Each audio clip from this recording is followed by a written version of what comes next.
I can almost listen to this theme tune and just go back in time to when Game of Thrones was still good and Dan and David hadn't destroyed it. If I just close my eyes and just forget. Ignorance is bliss. And then BAM! I get demonetized.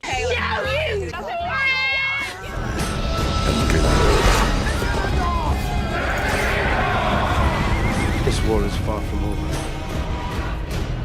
I am high on enough coffee right now to knock out the Black Dread, so you know this'll be interesting, lads. I swear to shit, HBO, if you fuck this up, this is the only TV show that hasn't been. Yeah, okay. I can't watch Star Wars anymore. Have you seen The Acolyte? It's fucking terrible. I can't watch it. I was gonna do a video, but I couldn't make it 10 minutes into the fucking thing without wanting to kill myself. Power of This right here, ladies and gentlemen, is what happens when a writer has no real-world experience and no struggles beyond being misgendered to draw inspiration from. This is the quality of shit that you get. This is on par with "The sea is always right."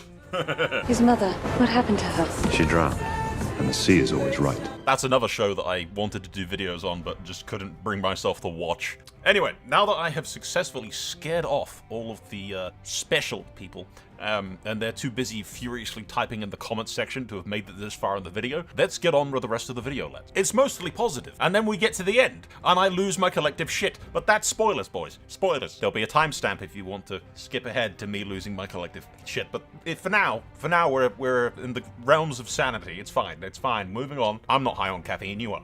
You at least had the mercy not to threaten me with your dragon. Oh, Cregan Stark knows all about mercy. Get so much as a whiff of treason. Head spikes walls. I adore Cregan already. There's so much emphasis on he knows the North, he knows the Stark lore, whereas Eddard Stark grew up in the Vale and was never supposed to inherit anything, and all of the secrets died with his father and brother. Ned was never told how to be a Stark. He was told how to be an Arryn. I've always said, ladies and gentlemen, honor is not a Stark trait. The Hungry Wolf could tell you that much. Honor is a thing of peace. In war, men die. And more men will die before we see King's Landing. What of it? This is war. Men die in war. That is as it should be, as it has always been. I want to live forever in a land where summer lasts 1,000 years. I want a castle in the clouds where I can look down all over the world. I want to be 6 and 20 again. When I was 6 and 20, I could fight all day and fuck all night. What men want does not matter. Winter is almost upon us, boy, and winter is death. I would sooner my men die fighting for Ned's little girl than alone and hungry in the snow, weeping tears that freeze upon their cheeks. No songs are sung of men who die like that. And as for me, I am old. This will be my last winter. Let me bathe in Bolton blood before I die. I want to feel it splatter across my face when my axe bites deep into a Bolton skull. I want to lick it off my lips and die with the taste of it on my tongue. I have thousands of greybeards who have already seen too many winters. They will fight hard, like Northerners. Sorry, I got carried away there for a second. I got carried away there, lads. What was I talking about again? Ah, right, House of the Dragon. Yeah. If you'd have acted when you had the chance, Aegon's line would be extinguished. And a bastard would inherit the Iron Throne. Daemon, my man, shut up. The illegitimate sons of the bastard queen need to be distinguished. Alan. Alan! I know that name! So he's a Dragonseed, which means the other Dragonseeds are going to be a thing, which means they're not getting rid of the Dragonseeds, and they're actually going to have them in. I may, ladies and gentlemen, be very slightly PTSD-riddled about HBO writing out characters from existence. Ever since the Greyjoys, I've not trusted these people. The finger, the bomb. But yeah, no. Dragonseeds, definitely a thing. Which means Nettles. They can't get rid of Nettles, right? There's no way in hell they get rid of Nettles. The actually one canonically confirmed, actually supposed to be not white dude, Dragon Rider. I will be so pissed if they get rid of Nettles. Hugo Hammer is also confirmed later on, talking to Aegon in the throne room. Hugh, your grace. Hugh Hammer. Is this Lord Hammer? Is it supposed to be Lord? He doesn't look like a whole Lord Hammer, maybe? Blacksmith, if he's a blacksmith. The then. Smiths are all proud to support your Yes, grace he is. against Rhaenyra.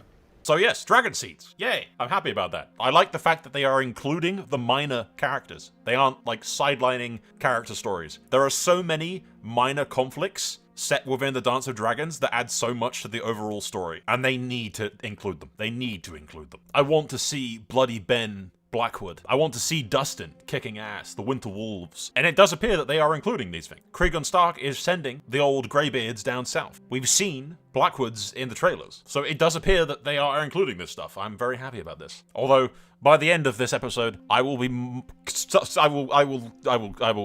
very upset. Seriously, whoever the hell is in charge of the security of the Red Keep needs to be fucking shot. Somebody has dropped the ball, but spoilers, we'll get to that. I'm jumping the dragon a little here, lads. Helena, any words of wisdom for us, darling? They buffered. I really liked Aegon this episode, because he's such a... like, he clearly doesn't want to be king, and he just wants to chill. The way he takes his kid to the small council meeting and smiles when the kid's, like, harassing Lannister. Should the Master of Coin be your royal steed? Which, let's admit, harassing a Lannister is just, like, a Chad move. I think we can all agree that that's perfectly fine, and that's absolutely something that you should be doing at every small council meeting. But it is clear to me that the crown has not gone to Aegon's head. He has not become power-hungry or relishing in the power. He doesn't want the responsibility still. He just wants to chill and live his life. He would be perfectly happy if Rhaenyra just inherited things and left him alone. But I like the interaction with his son. Good morrow, my lords! Is he a responsible king? Probably not, no. Is he the worst tyrant that it's ever fucking existed? Absolutely not. I shall make your flock of sheep whole. Perhaps we could just return his sheep. He came all this way. You shall be paid, and paid well. Our victory depends on the efforts of the small folk. He is no worse of a king than Robert Baratheon was. So, hell, he might even be better than Robert Baratheon. At least he shows up to council meetings. Straight. And seemingly actually genuinely cares about his children. Which has, honestly, this opinion of mine has probably triggered a bunch of you, and you're already typing furiously in the comments section about how Aegon is a rapist and a misogynist, sexist, transphobe, blah, blah, blah, blah. You know, like he's a bad man. He's a bad man. Aegon the Magnanimous, second of his name. The Magnanimous. King Aegon the Crispy. King Aegon the Crispy. The Magnanimous. See, even he thinks it's fucking stupid. And I can't really blame you, because that's kind of the narrative that Season 1 showed you with him jacking it in the window. What the fucking shit? One day you will be our king. I don't want to live on this planet anymore. And then the thing with the serving girl, and then his mother with the feet thing. You would wish to be viewed differently. Careful, Aegon! He's after your feet! Run! Run! Kingsguard, protect the king! Protect the king's feet! Quickly! It painted the Greens in a very bad light, although not quite as bad a light as I now view Criston Cole. He had my sympathy in Season 1 for being seduced, and then feeling so bad about his honor that he... Well, look, just listen to my reaction. Like, my reaction speaks for itself. Thank God, what's going on now? What's going on? Is it weird? Is it weird? Yes, it's weird. Wait, is she fucking one of the Kingsguard? Oh, come on, Criston! There's a chill in the air. Yeah, that's the fucking chill of Criston Cole's fucking honor, just fucking off out the window. You were gonna kill yourself because you were so fucking... Oh, Jesus fucking Christ, I've never been more disappointed in a fictional character. Why have you done this? No, Criston! Why? I sympathized with you, my bro. You tried to kill yourself because you were so ashamed of what happened when you were seduced and you broke your vows. But then you just sleep with the next queen that comes from... Fucking... No. My dude, no. I'm not even mad. I'm just so fucking disappointed in him. Jesus fucking Christ. Why? Cregan, come south, buddy. We need you. We need you, Cregan. Come. Save me from this, Cregan Stark, please. Criston, why do you smell of fish? You've been flea bottom? I'm not a fan of black and white morality with characters because that's not how human beings work. And that's not how the dance is portrayed at all, because neither side are the good guys here. They both do some pretty up shit. And I hope we'll see more of that as Season 2 progresses, because Rhaenyra is not called Maegor with tits for no reason. Though it is a fear of mine that they are basically just going to say that everything bad ever said about Rhaenyra in the history books is all propaganda, which doesn't make any sense when we consider how the dance ends. Won't spoil that, but decisive to say, it doesn't make any sense that history would remember her as Maegor with tits, comparing her to Maegor the Cruel, the most ruthless tyrant in Targaryen history. The history books would be changed to reflect the truth if that was all complete and absolute fabrications. The Dance of Dragons, otherwise known as the Dying of Dragons, is a complete and absolute fucking disaster for House Targaryen. They will never financially recover from this. In the Game of Thrones, you all eventually die. There is no middle ground, and only fools believe there are winners. Not half as clever as you think you are. Still makes me more clever than you. It always makes you feel sorry for the strong bastard, doesn't it? Poor bastard. No, it's very well acted, though. That is very well acted. I will give the bastard credit. I mean, to be fair, on all shits and giggles aside, there is excellent acting in this. Just this. This is my face right now, just looking at what they're sending a fucking rat catcher to go after Aemon? Also, if I was this dude, I'd be like, you want me to sneak into the Red Keep, kill a prince of the realm, who is a pretty excellent swordsman, who has the biggest dragon in the realm, for a small pouch of gold? That's funny. That's funny, Rogue Prince. You're a jokester. I thought you were the Rogue Prince and not the fucking Jester Prince. This is this top secret entrance to Maegor's secret tunnels. It's fucking sewers. That's it. You enter the sewers and then just go up the conveniently placed, very obvious ladder that goes into the secret tunnels. This shit has all of the secrecy of Riften's fucking Thieves Guild in Skyrim. It's like the worst kept secret ever. Just go into the fucking tunnels and then you can just get into the Red Keep. It's easy, lads, don't worry about it. Kingsguard, there's 2 unidentified people just appearing in the fucking Grand Hall where no guard is on the entrance. Shit! Daemon, why didn't you just gather a group of literally 20 good men? And you could have just stormed into the Red Keep, killed the Kingsguard lads that are just standing there, and fucking killed the drunk king. You could get any desperate lowborn dude to just waltz into the main hallway with a fucking crossbow and shoot the fucking king in the head. With the condition that, yes, you will die, but I will guarantee your family is looked after and given a nobility title for the rest of their fucking life. How easy is it to assassinate the King of Westeros? Apparently very easy. How do we get upstairs? The royals live up there. The upstairs living quarters is off limits, but the fucking throne room isn't. Hey!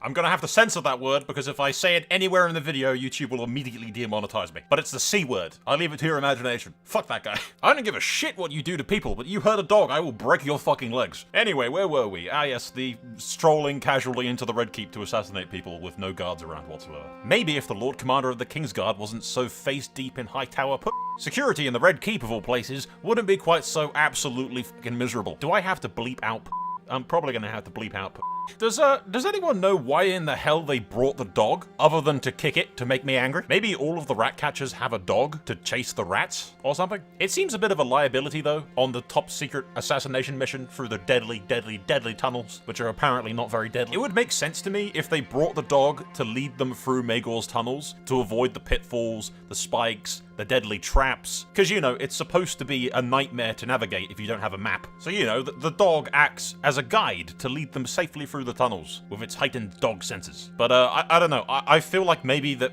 there's a deleted scene here somewhere that expands on this whole thing and they just cut it out completely. Because I am really disappointed in this whole assassination attempt thing. This is lame, dude. Maegor's tunnels should be like a thing, but it doesn't really feel like it's a thing. It feels like you can just stroll into the Red Keep whenever the hell you want, and there's no danger whatsoever, and people can just do it if they happen to wander into the fucking sewers. Daemon would have been better off just getting 20 dudes, sneaking into the Red Keep, and slaughtering fucking everybody, because apparently there's nobody to stop you. Oblivion NPC guards in the Imperial City. do a better job of fucking managing criminals than fucking King's Landing's guards do, apparently. Stop right there, criminal scum! What are you doing inside of the royal chamber? Stop right there, criminal scum! You violated my mother. She's the queen, she is. This is the face of a person that's like, where's the fucking guards? Where's the fucking guards? Helena's like, for Christ's fucking sake, I'm the queen of the fucking Seven Kingdoms, and I don't have a single fucking guard on me, despite the fact that it's fucking wartime! Well, look for a Okay, so this diverges so much from what happens in books that it's not even funny. For a start, they avoid the guards, insinuating that there is in fact guards. This is why it feels like there was a bunch of scenes that were filmed and they've just been cut that would have made this scene like way better to actually establish some sense of danger and suspense, which this is just completely lacking. In the books, they literally creep through the walls. The tunnels of Magor are dangerous, very dangerous, accessible and traversable only to those who know the way or have a map, which Blood does, Blood and Cheese being the two murdering bastards that we're talking about. Thanks to their knowledge, they manage to get through and avoid the traps. They manage to narrowly avoid the guard, and they sneak into the chambers of the Queen. Queen Alicent, nonetheless. They bound and gag Alicent Hightower, while Blood strangles her bedmaid to death, and they wait for Queen Helena and her children to arrive, as they knew it was the Queen's custom taking her children to see their grandmother before putting them to bed. Helena arrives with her 3 children. Blood grabs Prince Jaehaerys, while Cheese takes her youngest son, Prince Maelor, warning Helena that if she screamed, all of her children would die. She demands to know who they are, and Cheese simply replies, an eye for an eye, a son for a son, asking her which of her sons she wanted them to kill, warning her to choose quickly because he will her daughter out of boredom if she doesn't make a choice soon. Queen Helena chooses Maelor, her youngest, but Cheese whispers into the boy's ear saying, you hear that, little boy? Your mama wants you dead. And then he grins at Blood and signals the hulking man to kill Prince Jaehaerys, decapitating the boy in a single swing of his sword to the Queen's horror as she begins to scream. Blood and Cheese flee with Prince Jaehaerys' head and evade capture from the guards by once again using the secret passages, exiting from inside the Queen's chambers, not wandering around the damn castle like fucking blind idiots. You see the tonal difference in both of these versions of events? HBO doesn't even give Helena a choice, she just points out her son immediately. Hell, frickin' Prince Maelor doesn't even seem to exist. There's just the prince and the princess, because unless Blood and Cheese don't know the difference because Maelor and Jaehaerys are supposed to be twins, but Helena says they killed the boy, implying that there was just one boy, which means Aegon no longer has an heir? So Aemond is heir to the Iron Throne now? And that kind of makes me worried that Daeron Targaryen is going to be cut from the show as well, but I'm pretty sure that George R.R. Martin said he'd be introduced in Season 2. So hopefully we don't have another Greyjoy situation on our hands. Or a Tyrell situation for that matter. They've removed all of Loras's brothers. Loras Tyrell is not heir to Highgarden. He has 2 older brothers, for Christ's sake. The removal of Maelor isn't that big of a deal, really, but it sets the tone so much more with how traumatized Helena is after this event. She chose Maelor to die, and the boy lives knowing this, that his own mother picked him to die. And Helena has to live with that as well. Instead, HBO just has Helena pick her son to die, like it's nothing, and then refers to him as the boy. I don't know, I'm sure this doesn't bug other people as much as it bugs me, but this scene I was really looking forward to, and it's so lackluster. It's so very, feels like it's half-assed, or like I'm missing half of the scenes have been cut or something. But this is my fault, ladies and gentlemen. I had my expectations set too high for Blood and Cheese. The rest of the episode was great. I mean, I enjoyed it all. I didn't have any other complaints. It's just this particular scene, which is a big deal. Justice, in air quotes, for Lucerys. The scene could have been way more impactful, but instead it just feels lazy to me. But hey, you can't win them all. I shouldn't have gotten my hopes up. The rest of the episode was great. This is just a disappointment to me. I was expecting more. I was expecting this big climactic ending, and instead it's just a disappointment to me. Oh well, you win some, you lose some. Helena! What's happened? They killed the boy. Cole, I know you're shagging the Queen, but you're fucking the Lord Commander of the Kingsguard, and the Queen just told you that one of the princes has been murdered, and nobody is fucking screaming for the guards yet. What the actual fuck? There wasn't a guard on the Queen, there wasn't a guard on the Queen Mother, there wasn't a guard on the entire floor of the royal quarters. The only security in the entire Red Keep, apparently, is the fucking 6 dudes that are with Aegon drunk in the Great Hall, which anybody can just walk through. Fuck me! Daemon Targaryen could have led 20 good men in through that passageway and just slaughtered everybody. He could have killed the king, he could have killed all his friends, could have killed the fucking Kingsguard members, could have killed the queen, could have killed Alicent, could have slaughtered the entire goddamn family, and it would have been over. Daemon could have literally just ended the entire fucking war there with 20 dudes. I am so disappointed in this ending, and I am continuously so disappointed in Criston Cole. So disappointed in Cole. I don't know why, but I feel like all of this is his fault. You're just gonna walk back through the Red Keep. Or are the tunnels suddenly now a thing? There is no logical way in hell that those two are getting out of there alive. Even just Criston Cole could get his out of the Hightower girl and just go kill them. I'm done. Fuck this shit, dude. I'm done. I'm gonna go make breakfast. Fuck this. I'm done. Go away now. Go away, you fucking bastards. Get the hell out of my fucking sight. I'm done. Fuck this shit. That was so bad. I'm done. Fuck this. Screw it. I'm done. I'm leaving. Fuck you all. I'm never coming back. I'm out of here. Fuck this shit, dude. This fucking travesty. Fucking HBO ruining the fucking writing as usual. Son of a fucking bitch. I don't need an army. Need 20 good men to sneak into the fucking Red Keep and kill a fucking prince, cause it's so fucking easy! Use the fucking tunnels. They're just sitting right there. It's really fucking easy, you know. I don't need a map or a dog to lead the way. I'll kick it for no reason, because I'm a c***.